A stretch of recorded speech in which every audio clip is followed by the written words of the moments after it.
Punjab Haryana high court में सुनवाई होगी। सीएम सहित 14 मंत्रियों के शपथ को चुनौती दी गई है। एडवोकेट जगमोहन भट्टी ने याचिका दायर की है और कहा है कि नियम के मुताबिक विधानसभा में कुल विधायकों के 15% ही बनाए जा सकते हैं मंत्री। याचिका में 14 की संख्या को 15% से ज्यादा बताया गया है।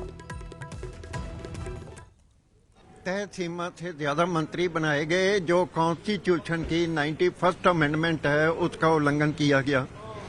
जो इनकी सैनी साहब की पहली नियुक्ति हुई थी वो भी कॉन्स्टिट्यूशनली अनकॉन्स्टिट्यूशनल है, तो वो भी लंबित है 19 दिसंबर के लिए। जो इन्होंने एक्सपेंशन की वो भी लंबित है, उसमें कारण दिए हैं मैंने। जो ये तीसरी थर्ड मेरे को डालनी पड़ी है वो इस कारण से डालनी पड़ी है क्योंकि इसमें इन्होंने एक तो कॉन्स्टिट्यूशन की उल्लंघना कर दी, 14 मंत्री बना दिए।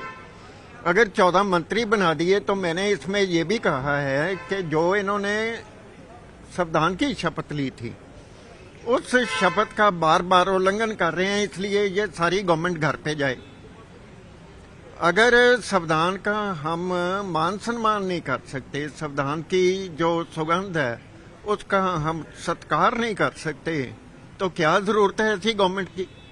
क्या ये हरियाणा के लोगों का भला करेगी या नहीं करेगी? ये एक सवाल मैंने उठाया है कि ये कंटेम्प्ट ऑफ कोर्ट का मामला बनता है या नहीं, इसके ऊपर मैं देख रहा हूँ। और 19 दिसंबर का जो है तारीख निर्धारित है, उसमें लास्ट वर्किंग डे होने के कारण मेरे को इसमें एप्लीकेशन डालनी पड़ेगी कि इसकी तारीख थोड़ी सी आगे कर दी जाए, 10 नवंबर कर दी जाए या 10 के आसपास की कर दी जाए, ताकि इसकी सुनवाई हो सके। कि अगर संविधान को ही संवैधानिक सरकार बनाना है तो सरकार संविधान से चलेगी या संविधान सरकार के मुताबिक चलेगा? ये कॉन्स्टिट्यूशनल बेंच जो है चीफ जस्टिस का, वो इसका जो है संज्ञान लेके उन्होंने 19 दिसंबर के लिए इसमें भी नोटिस जारी कर दी। तो एडवोकेट जगमोहन भट्टी को आप सुन रहे थे। हमारे दो सहयोगी अंकित दुदानी हमारे साथ लाइव जुड़ेंगे, साथ साथ उमेश शर्मा भी हमारे साथ लाइव मौजूद होंगे। सबसे पहले अंकित का रुख करेंगे। अंकित, जगमोहन भट्टी की ओर से 3 याचिकाओं की बात की जा रही है, आपके पास लेटेस्ट अपडेट क्या है? बिल्कुल 3 याचिकाएं पहले भी लगाई गई हैं और एक याचिका अब लगाई गई है और अब याचिका जो लगाई गई है उसकी 19 दिसंबर की सुनवाई होनी है। हमारे साथ खुद एडवोकेट जगमोहन भट्टी जी हैं, उनसे ही बात करते हैं सीधा। भट्टी साहब, लगातार 3 बार पहले भी आपने याचिका लगाई है, 2014 की बात करें, 19 की बात करें या 24 में अभी एक बार पहले भी लगाई है, अब फिर से याचिका लगाई गई है। मोटिव आपका साफ है लेकिन बार बार याचिका खारिज हो जाती है, लेकिन उसके बावजूद भी आपने याचिका लगाई है। खारिज नहीं होती, ये कहते हैं जी सरकार गई तो याचिका भी गई। इस बार मैंने यही मुद्दा उठाया है, cause of action never dies. Cause of action exist करता है। अगर पहली बार में इसका डिसाइड हो जाता, जो भी होता डिसाइड, तो बार बार क्यों लगानी पड़ती मेरे को? क्या आप ये देख रहे हैं कि बार बार कॉन्स्टिट्यूशनल वायलेशन हो? मैंने बेंच को क्वेश्चन किया, क्या आप ये इरेगुलरिटी जो है इसको रेगुलराइज कर रहे हो, इलीगलिटी को लीगलाइज कर रहे हो? ये मुद्दे मैंने उठाए हैं, जिसके ऊपर बेंच ने जो पहली 2 याचिकाएं अब नायब सिंह सैनी की जो है कैबिनेट और बतौर मुख्यमंत्री के तौर के ऊपर उनके अगेंस्ट लगी हैं, वो उन्होंने 19 दिसंबर के लिए रखी थी। आज जो नई याचिका है, मैंने इसमें ये कहा है, अगर ये बार बार वायलेशन कर रहे हैं कॉन्स्टिट्यूशन की, तो इसका मतलब ये है कि you are allowing to violate constitution time and again, जिसकी बार बार सुगंध लेके आ रहे हैं। इस कारण से इनकी जो सदस्यता है, जो कैंडिडेचर है बतौर एमएलए, ये सारा कुछ जो है मैंने कहा है ये संकट में जाता है, कॉन्स्टिट्यूशनल क्राइसिस है, इसको सेट इनटू पीस। लेकिन भट्टी साहब, जिस तरह से 15% का जो एक वो फार्मूला तय है, उस 15% के हिसाब से जो 13.5 संख्या बनती है, तो उसको कैसे तय करेंगे कि 13 ही रखे जाएं या 14 नहीं रखे जाएं? ये कहते हैं जी राउंड फिगर करेंगे 14 की, तो मैं ये कहता हूँ 13 का राउंड फिगर क्यों नहीं हो सकता? कॉन्स्टिट्यूशन की जो अमेंडमेंट आई है 15% की, उसमें ना तो ये अमेंड कर सकते हैं, ना मॉडिफाई कर सकते हैं, ना एजेंडम को एजेंडम कुछ भी नहीं कर सकते। इसमें जो प्लेन रीडिंग है उसको पढ़ के करना होगा। लगातार जिस तरह से आपने याचिका लगाई, एक बार कहीं ना कहीं जुर्माना भी आपके ऊपर लगा, बिल्कुल नहीं लगा। बाद में हटा दिया गया था। नहीं लगा, ना लगा ना अंकित, हटाया गया। ये राउंड फिगर का अगर जिक्र कर रहे हैं जुर्माना 13.5 नहीं तो लगा। 13 या 14, ये तो बाल की खाल निकालने वाली बात नहीं हुई क्या? एक बार पूछे इनसे। बेंच की ये मेहरबानी रही है, जो भी मैं मुद्दा उठाता हूँ लीगली होता है, और उन्होंने कभी ऐसी बात नहीं की। ये आपके पास गलत सूचना है। लेकिन अब जिस तरह से देख रहे हैं कि आप कह रहे हैं कि 13.5 के 13 बना सकते हैं, 14 नहीं बना सकते, लेकिन इस बात को क्यों नहीं तय कर पा रही? आप बार बार याचिका लगा रहे हैं, कोर्ट इस पर क्यों नहीं संज्ञान ले पा रही? क्योंकि 3 बार याचिका आप पहले भी लगा चुके हैं, अब चौथी बार फिर से लगाई गई है आपकी। ये तो कोर्ट को देखना होगा किस कारण से नहीं लगाई। ये लोग देख रहे हैं किस कारण से इसका फैसला आज तक नहीं हुआ। 2014 से लेके आज तक मैं लगा रहा हूँ, तो इसका मतलब ये है इलीगलिटी है।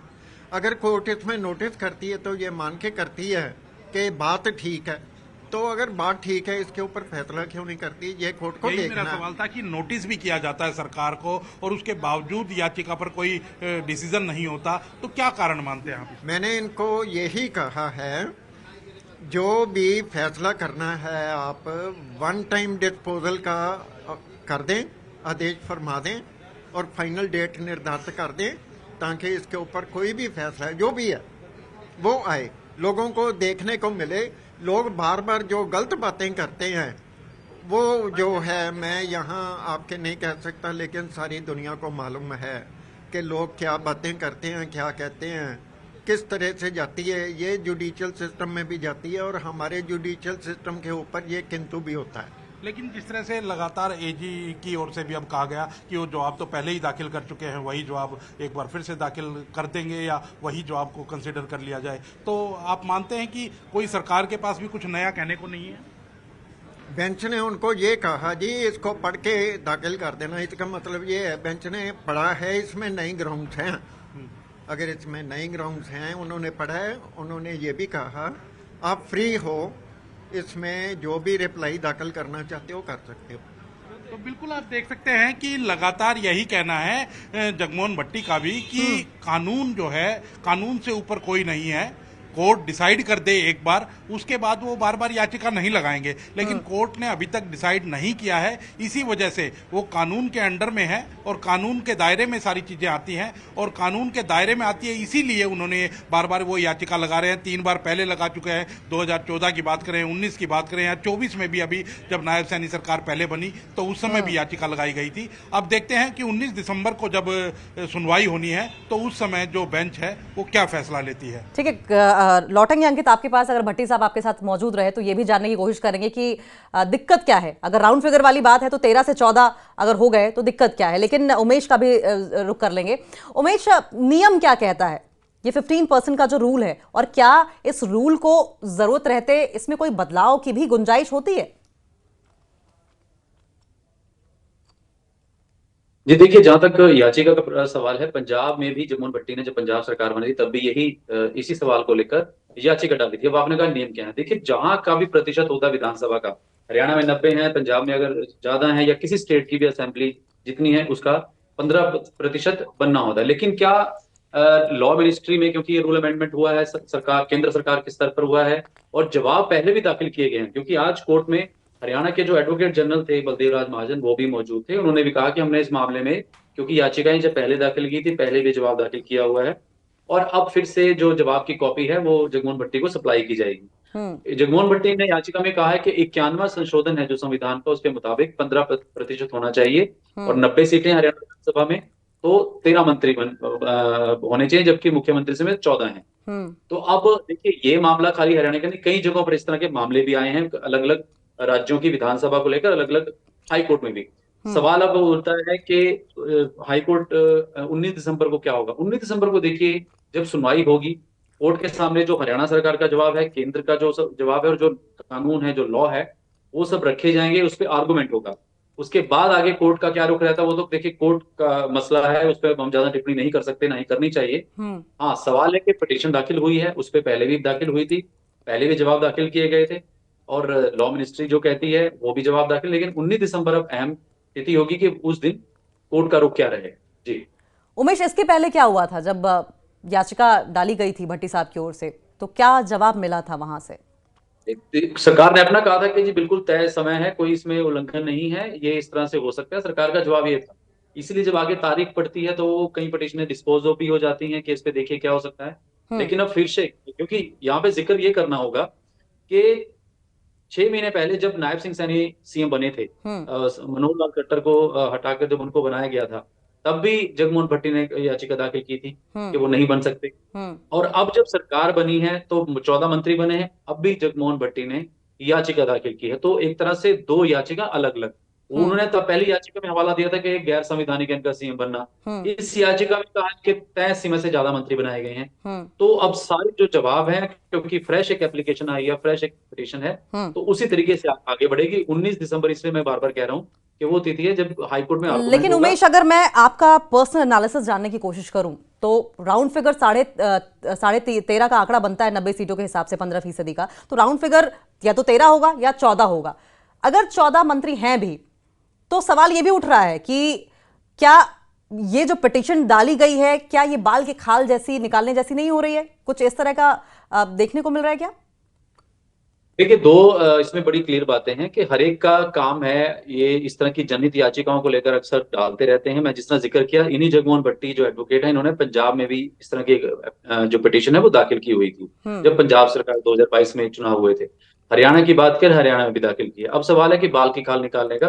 13.5 अगर प्रतिशत बनते तो जाहिर बात है कि 14 ही बनेंगे। हाफ तो कोई मंत्री बनेगा नहीं हाँ। कि किसी को हम कर सकते हैं। तो वो यही हवाला पहले जवाब के आपने पूछा, सरकार कहती रही है 13.5 के प्रतिशत के साथ 14 मंत्री बन रहे हैं और पूरा उसमें कोई उल्लंघन नहीं हुआ। लेकिन इनका कहना है कि नहीं, उल्लंघन हुआ है, वो 13 बनने चाहिए। तो यही सवाल है कि देखिए, एक जनहित याचिका आई है, कोर्ट ने भी उस पर सिंपल सा कहा है कि जो जवाब आपने दाखिल किया है उनकी कॉपी जगमोहन भट्टी को दी जाए। और 19 दिसंबर को जो पहले याचिका है प्लस जो फ्रेश है, उन पर एक साथ कोर्ट सुनवाई करेगा। लेकिन सवाल वही खड़ा होता है कि 13% या 13.5% के हिसाब से देखा जाए 14 मंत्री हैं।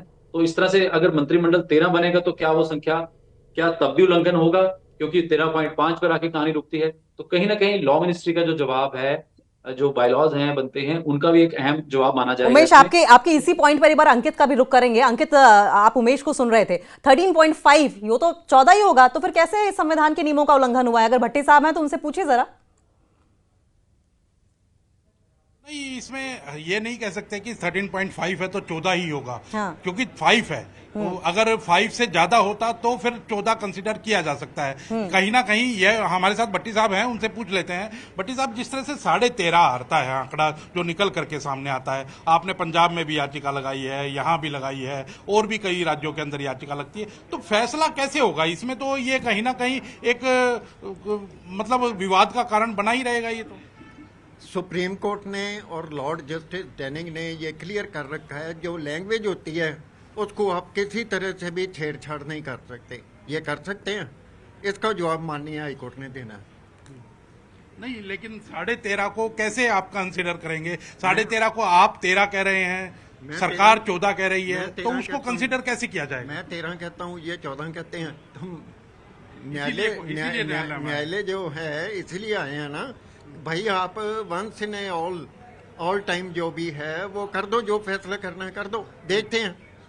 क्योंकि ये जो है लग्जरी किट्टी या मैरिज ऑफ कन्वीनियंस, क्या ये चलेगी या नहीं चलेगी, ये सवाल है बेंच के सामने। 2014-19 में आपको क्या जवाब मिला था? क्योंकि 24 में तो आपने कहा कि सरकार ही चली गई, लेकिन 2014-19 में तो पहले याचिका दायर की थी आपने। 2014 और 19 में ये कहा था जी इन्फ्रेक्चुअस हो गई, पहली बात। दूसरी बात ये है, इस बार इन्होंने ये कहा, मैंने कहा जी काज नेवर डाइज। अगर काज डाई हुआ होता तो 14 में आया, 19 में आया, तो फिर आया हूं, तो इसका मतलब ये है काज जो है सर्वाइविंग है। तो इसका मतलब आपको जब कंसिडर कर रहे हैं तो उसके ऊपर कोई ना कोई फैसला भी होना ही चाहिए, यही कहते हैं। आएगा, मैं ये कह रहा हूँ, उम्मीद कर रहे हैं। अंकित पूछे, ये लड़ाई कब तक लड़ते रहेंगे? उम्मीद कर रहे हैं क्या ये लड़ाई कब तक जारी रखेंगे? ये लड़ाई तो जगमोहन भट्टी, बिल्कुल जगमोहन भट्टी लड़ाई लड़ने में पीछे नहीं है। वो लड़ाई तो जनहित याचिका के तहत हर एक लड़ाई लड़ते रहते हैं, और एक नहीं, वो लगातार लड़ाई लड़ते रहते हैं। यही सवाल है कि इतनी कितनी लड़ाइयां लड़ेंगे आप लगातार, जो जनहित याचिका डाल करके और कोर्ट में लड़ाइयां लड़ते हैं। इस देश का मैंने खाया, सांस लिया, जन्म लिया, बड़ा हुआ, तो क्या इस देश के लिए, देश के संविधान के लिए इतना भी नहीं कर सकता कि मैं कुछ अपने देश के लोगों को जहां भी देखता हूं, यहाँ इनको कुछ गलत होना वाला है इनके साथ, तो कोर्ट में न्यायालय में नहीं आ सकता।